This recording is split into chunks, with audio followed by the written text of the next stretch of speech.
अस्सलाम वालेकुम व्यूअर्स। आज हम आपके पास एक बहुत ज़मीन के बेसिक मसले पर डिस्कस करने आए हैं। डॉक्टर साहब के साथ हम ये डिस्कस करेंगे कि ज़मीन के बहुत ज़्यादा एक मसला है कि ज़मीन हमारी पंजाब की या पाकिस्तान में बहुत ज़्यादा ज़मीनें कलराठी हैं।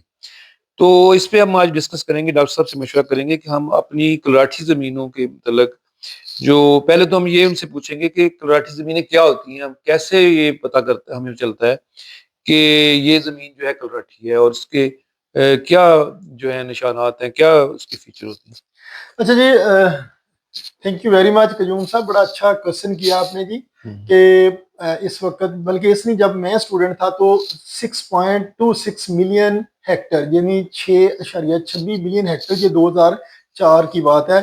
मिलियन हेक्टर रकबा जो पाकिस्तान का था ना, वो साल्ट फैक्टर था। तो अब जो करंटली फिगर्स हैं, अभी रेफरेंस तो नहीं उसका प्रॉपर, लेकिन 8 या 8.5 या 9 मिलियन एकड़, या उसको हेक्टर, ये यूनिट का वो अभी रेफरेंस के बगैर है, तो इतना ज्यादा रकबा सॉल्ट फैक्टर है। अच्छा, इसमें आप अगर हम कैटेगराइजेशन करें तो सॉल्ट फैक्टर रकबे की 3 तरह की टाइप्स हैं। उसमें हम कहते हैं जी सिलाइन सॉइल, जिसमें साल्ट सॉलेबल फॉर्म में हो, सोल्यूशन फॉर्म में सॉलेबल हो, यानी जो चिट्टा कलर जिसको हम कहते हैं ना, कि सॉइल की सरफेस के ऊपर चिट्टा कलर आ जाता है। अच्छा, दूसरा हमारे पास है जी सिलाइन सॉइल के साथ, सिलाइन के साथ सोडिक सॉइल। अब सोडिक सॉइल काला कलर को कहते हैं, सिंध की सॉइल्स में ना वो काला कलर है। अब काला कलर की निशानी पानी लगता है, सॉइल जो ना ब्लैकिश कलर की हो जाती है, और वो ऐसे होता है, कहते हैं गिल्ली गोया सूखी लोया, यानी सूखी तो लोया बन जाए, गिल्ली है तो ऐसा वो स्लिपरी सा अजीब सी बन जाती है। उसमें सोडियम डोमिनेंट होता है, सोडियम डोमिनेंट, उसकी एसआर बहुत हाई होती है, सोडियम। अच्छा, अगर हम तीसरी जो किस्म है वो इनके दरमियान है, सिलाइन सोडिक सॉइल। अब सिलाइन सोडिक सॉइल हम जिसको कहते हैं वो, कि ऐसी सॉइल जिसमें सॉलेबल साल्ट भी हो और एक्सचेंजेबल सोडियम भी हो, यानी सोडिक और सिलाइन के दरमियान। तो ये 3 तरह की सॉइल्स हैं। अच्छा, हमारे जिम्मेदार भाई गलती ये करते हैं कि ये ना, जब भी हम इसका एनालिसिस करवाते हैं तो हमारी लेबोरेटरी में आप इंसिस्ट करें उस लेबोरेटरी के हेड को कि आपको सॉल्ट फैक्टेड सॉइल का कंप्लीट एनालिसिस दे।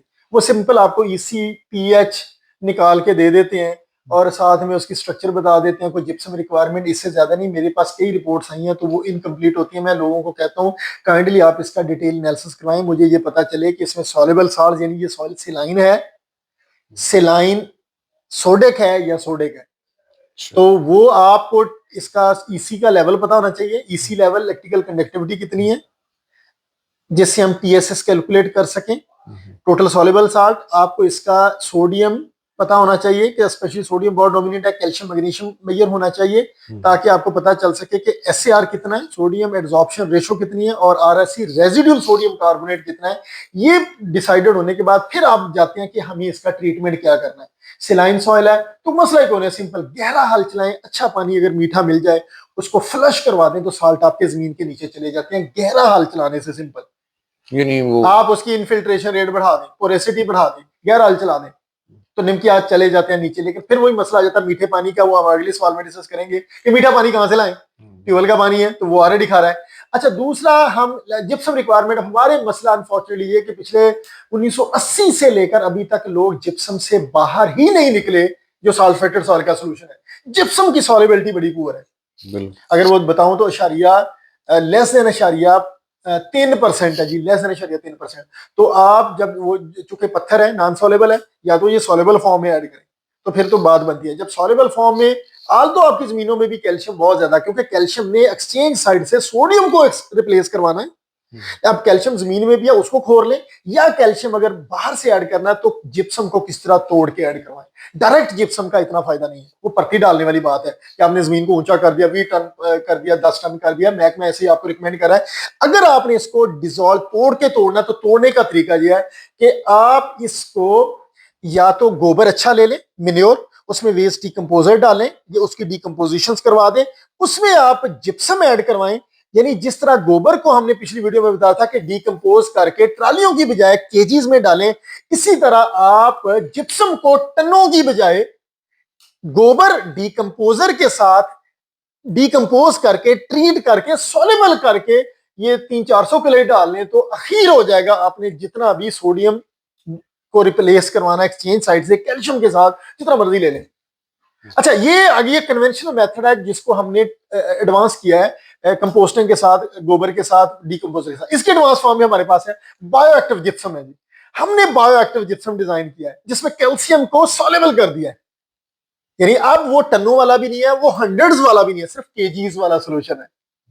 यानी जिप्सम टनों में था, फिर जो मैंने मेन्योर वाला मेथड बताया डिकम्पोज करवा लें, वो हंड्रेड्स में है। अब ये केजीज में आप 10 किलो बेसल में और बाद में 10 किलो यानी 5-5 किलो करके 2 पानियों के साथ अगर आप बायोजिप्सम देते हैं तो मैं गारंटी से कहता हूं कि इतना सोडियम मिल जाएगा अवेलेबल फॉर्म में जो सोडियम को इतना कैल्शियम मिल जाएगा आपको अवेलेबल फॉर्म में जो सोडियम को एक्सचेंज साइड से रिप्लेस कर देगा। तो हमारे बायोजिप्सम में अवेलेबल फॉर्म में सल्फेट भी है, कैल्शियम भी है, और उसकी पीएच लो, असल जो चीज है उसकी पीएच लो। हमारे बायोएक्टिव जिप्सम की पीएच है 2, calcium available form, sulphate available form.